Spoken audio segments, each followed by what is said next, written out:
इस संसार में जब जब महापुरुषों का उदय हुआ, पृथ्वी पर आए, उन्होंने विद्यादान की, जिसको पाकर विद्या को सुख को प्राप्त हुआ। भजनों के रूप में साधु संतों ने, फकीरों ने बहुत कुछ दिया संसार को,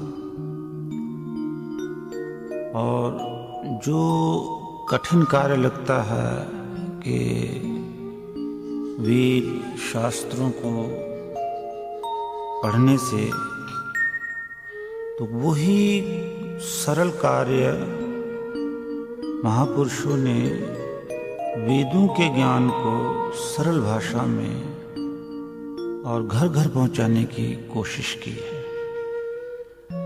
तो वेदों के विद्वान अगर ऐसी विद्या को, सरल विद्या को, शास्त्रों के विद्वान जो फकीर हुए हैं, वो इस सरल विद्या को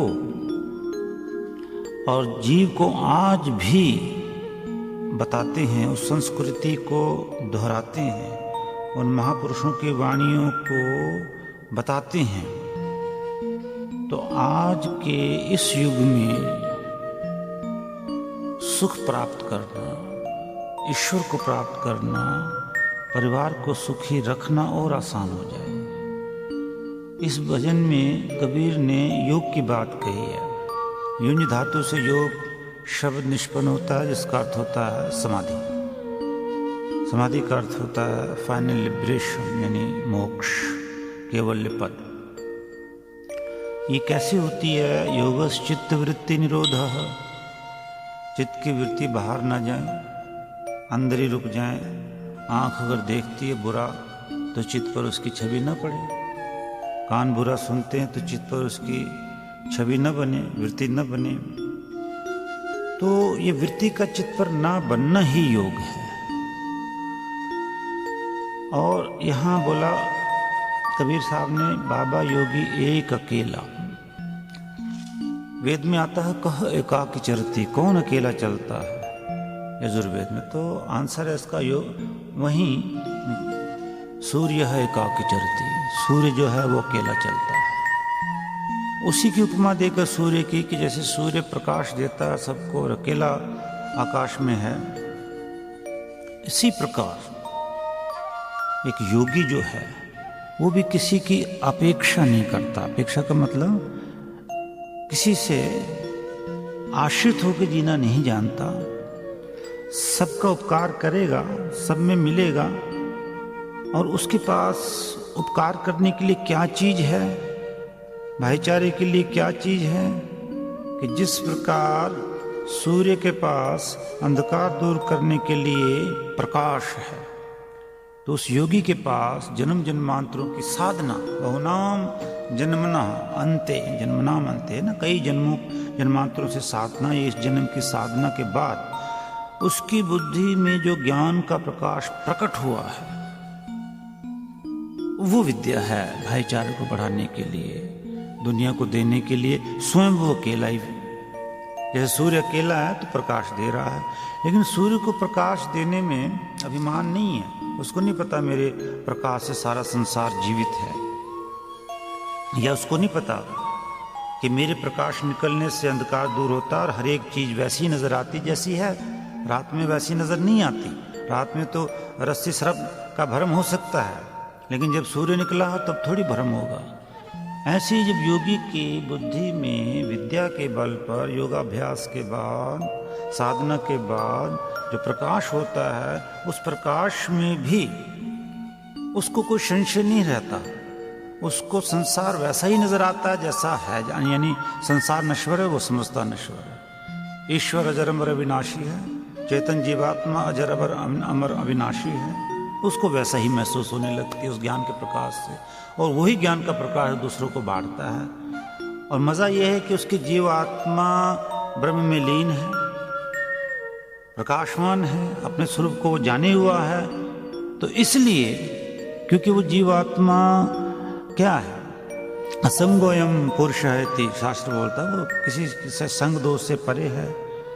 शाश्वतो अयम पुराणो न हन्यते हन्यमाने शरीरे, शरीर मरता जीवात्मा नहीं मरती, वो उस मस्ती में है, अजर अमर अविनाशी के स्वरूप की मस्ती में है। तो ऐसी मस्ती में वो अकेला ही है, वो किसी की अपेक्षा नहीं करता, किसी पर आश्रित नहीं रहता, ईश्वर में लीन है, मस्ती में है। तो ऐसी मस्ती की बात सुनने से भी मस्ती चढ़ जाती है, फिर साधना में आते तो और भी आनंद आ जाता है। तो इस कठिन कठिन विद्या जो वेदों से निकालकर, शास्त्रों से, सद्ग्रंथ से निकालकर और कबीर जैसे महान संतों ने रहस्यमयी वाणी को प्रकट किया, उस रहस्यमयी वाणी को आज भी कोई वेदों शास्त्रों का, सद्ग्रंथों का ज्ञाता अपने योग बल से समाज में अगर प्रकट करता है तो निश्चित ही इस विद्या से समाज में भाईचारा, सत्संग, विद्या फैलेगी और आनंद की प्राप्ति होगी।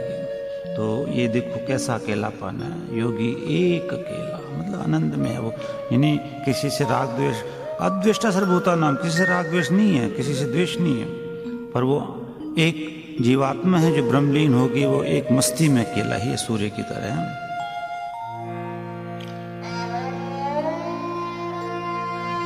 योगी एक अकेला, योगी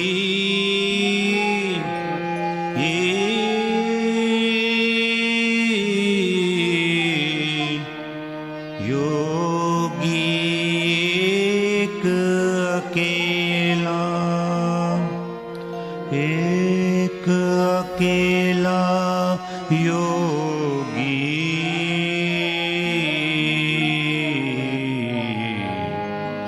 योगी एक अकेला।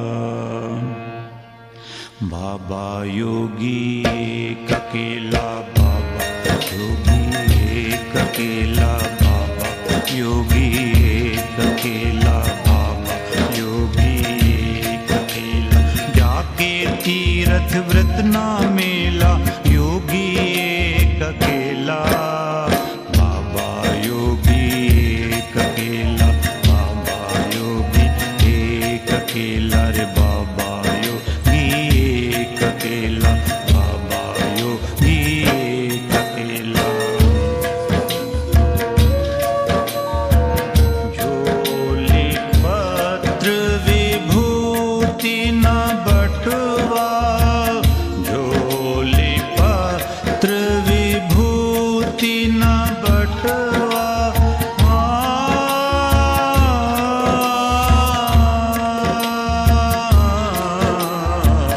झोली पत्र विभूति न बटवा, अनहद बीणी बजावे, अनहद बीणी बजावे, अनहद बीणी बजावे, बाबा योगी एक अकेला, बाबा योगी एक अकेला, बाबा योगी एक अकेला। जाके तीर्थ व्रत ना मेला, योगी एक अकेला, बाबा योगी एक अकेला, बाबा योगी एक अकेला।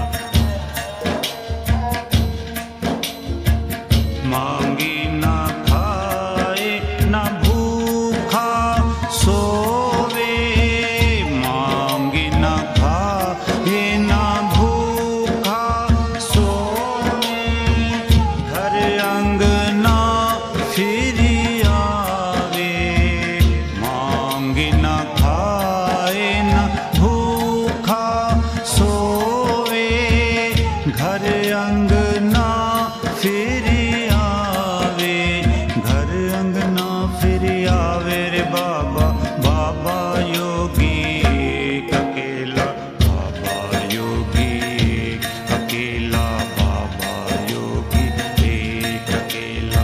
जाके तीर्थ व्रत ना मेला, योगी एक अकेला, बाबा योगी एक अकेला, बाबा योगी एक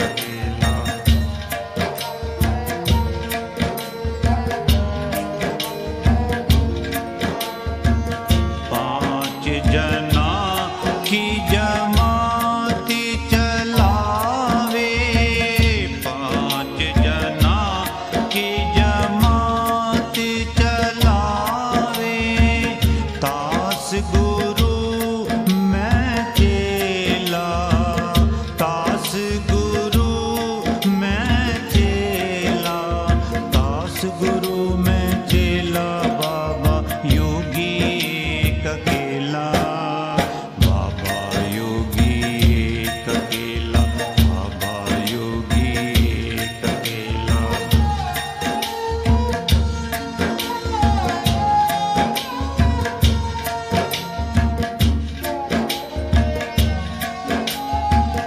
कहे कबीर उन्हीं देश सिधाए, कहे कबीर उन्हीं देश सिधाए, बहुरी ना इही जग मेला, बहुरी ना इही जग मेला, बहुरी नहीं जग मेला, बाबा योगी एक अकेला, बाबा योगी एक अकेला, बाबा योगी एक अकेला।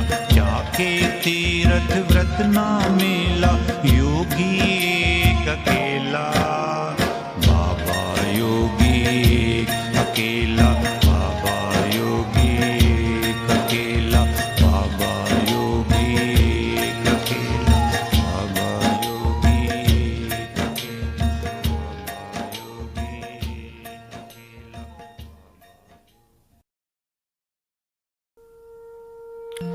कबीर साहब की वाणी जो है वो हमेशा अधिकतर जो है रहस्य वाली रही है। इसमें भी विद्या का, ब्रह्म विद्या का बड़ा रहस्य है योगी के बारे में। झोली पत्र विभूति न बटवा। अब ना तो वो योगी झोली डाले हुए कुछ मांगने के लिए, न विभूति उसने अंग पे रमाई हुई है। कबीर साहब का भाव देखो, बटवा का मतलब उसका कोई बैंक बैलेंस नहीं, कोई पैसे इकट्ठे नहीं करता फिरता, अनहद बेन बजावे, वो तो ईश्वर से जुड़ा हुआ है। अनहद शब्द जो है उसका भाव होता है, जब साधना करता योगी तो 5 शब्द अंदर बजते हैं। एक तो ये तार का बाजा, एक मृदंग का बाजा, एक बांसुरी और एक ये शंख और एक ये घंटी। तो ये कैसे बजती है? अकेले बैठे हो योगी साधना में लीन है, चाहे दिन का समय है चाहे रात का समय है, दुनिया सो रही है और आँख मीच कर वो ध्यान, निर्विषय मन है इति ध्यानम। ध्यान का मतलब कोई अंदर चित्त की वृत्ति पे कुछ आ जा नहीं रहा है, कोई विषय विकार नहीं, कोई वृत्ति बाहर नहीं जा रही। वो अवस्था जब यम नियम आसन प्राणायाम प्रत्याहार धारणा ध्यान समाधि ध्यान में लीन हुआ तो अंदर वो सुन रहा अलौकिक वाणी, 5 शब्द जो मैंने बताया, घंटे मृदंग वगैरह। तो कहते वो तो उस अलौकिक, अलौकिक का मतलब होता है इस लोक की वाणी नहीं है, वो इस लोक के बाजे नहीं है, वो ईश्वरीय ज्ञान है, दिव्य लोक के हैं। एक तो ये लोक है जो एक पाद पुनः अभवत, वेद कहता है भाई ये तो पुनः अभवत मैंने संसार बनता बिगड़ता है, और त्रिपाद न पुनः अभवत। दिवी जो लोक, अमृतम दिवी, वो अमृत लोक जो है बनते बिगड़ते नहीं, उस लोक के मालिक ईश्वर, ये योगी वहाँ विचरण करने वाले जो हैं वो तो उसमें लीन होकर अनहद शब्द सुन रहे हैं। और मांग ना खाए ना भूखा सोए, अपने आप ही प्रकृति उसकी और पूजा करती, उन प्रकृति जो रजोगुण तमोगुण सतोगुण है वो तो अपने कार्य उसके लिए बंद कर देते हैं विकारों वाले योगी के लिए। वो तो उसको संयम कर बैठता है और जो चाहता है वो निशुभ उसको हर प्रकार का प्राप्त होता है। वो मांगता फिरता नहीं है, गिड़गिड़ाता नहीं है, और घर अंगना फिर आवे, जहाँ मर्जी दिवलोक में और ये दिव्य लोक में फिरता है आनंद में। शरीर यहीं निकल गया और जीवात्मा उसकी जो योगी का मतलब तो जीवात्मा वो निकल आई और फिर घूम आई, फिर अपने शरीर में चलेगी। ये उसकी अवस्था है। 5 जना की जमात चलावे, ये 5 ज्ञानेंद्रियां हैं, 6ठा मन है। आम तो जीव इसके बस में रहता है, लेकिन योगी तो इसके ऊपर कमांड करता है। 5 जना की जमात चला रहा है, शरीर में बैठा हुआ काम क्रोध मतलब अहंकार को कंट्रोल करता हुआ है, और वो 5 ज्ञानेंद्रियों को कंट्रोल करता हुआ इनके ऊपर पूरा संयम नियम करता हुआ उसको खुद चला रहा है। तो कबीर कहते हैं अगर कोई ऐसा है तो ताश गुरु में चेला। ऐसे तो गुरु महान होते हैं, मैं उसका चेला बनने को तैयार हूँ। जो संयमी नहीं है, नियमी नहीं है, अन्य शब्द का ज्ञाता नहीं है, योगी नहीं है, यम नियम आसन प्राणायाम प्रत्याहार धारणा ध्यान समाधि की अवस्था प्राप्त नहीं है, कहते नहीं वो मेरा गुरु नहीं हो सकता है। कहे कबीर उन्हीं देश हिदाय बहुर न ही जग मेला, कि ऐसी अवस्था तो योगी तो दिव्य लोक का मालिक है, तीनों लोकों का मालिक है, ब्रह्म में लीन है, बहुरी न ही जग मेला, न पुनः आवर्तते, वो दोबारा जन्म नहीं लेता, वो बार बार जन्म मृत्यु में नहीं आता, वो योगी है। उस योगी के बारे में चल रहा है बाबा योगी अकेला, बाबा योगी